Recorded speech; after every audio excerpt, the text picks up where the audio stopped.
हजरत सैयदना इमाम अबू मालिक फरमाते मैं गरीब का बेटा था और मेरी 6-7 बहनें, मैं अकेला भाई था। आप फरमाते मेरे अब्बा जी फौत हो गए। मेरी अम्मी पकड़ के मुझे एक धोबी की दुकान पे ले गई, कहने लगी इसे कपड़े धोने का तरीका बता दे, ये भी एक छोटी सी लॉन्ड्री की दुकान खोल लेगा, मेरी बेटियों का पेट पालेगा। धोबी कहने लगा ठीक है, मैं 2-3 दिरहम भी दूंगा महीने के, और जब काम सीख जाएगा तो तनख्वाह बढ़ जाएगा।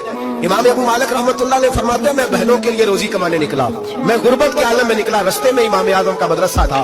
फरमाते मैं वहां चमकते चेहरे देखता, लेकिन अपनी गुर्बत को देख के मैं आगे बढ़ जाता, परेशान होता कि मैं कैसे इल्म हासिल करूंगा।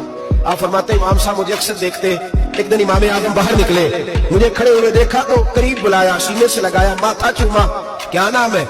मैंने कहा अबू मालिक मेरा नाम है। कहा तुम्हें पढ़ने का शौक है? कहा बड़ा शौक है। कहने लगे चल आ जा पढ़ा कर, आ जा मदरसे में पढ़ा कर। कहते मैं सारा दिन वहां पढ़ता, घर से काम करने आता, सारा दिन इमाम आजम के पास पढ़ता रहता। महीना आया तो मेरी अम्मा कहने लगी तनख्वाह लाओ। मैंने कहा अम्मी जी तनख्वाह तो वो देगा जो ड्यूटी पे जाता हो, मैं तो पढ़ने जाता हूँ।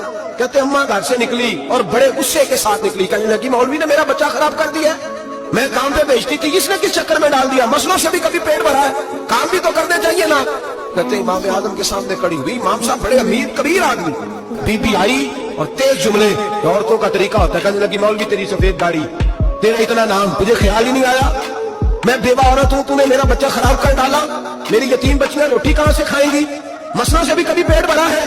कहती इतने सख्त जुमले कहे और कुर्बान जाओ इमाम आजम सुनते रहे और मुस्कुराते रहे। कहने लगे मेरी गलती है। जब गुस्सा उतर गया तो कहने लगे अम्मा तेरा गुस्सा उतर गया है? उतर गया है।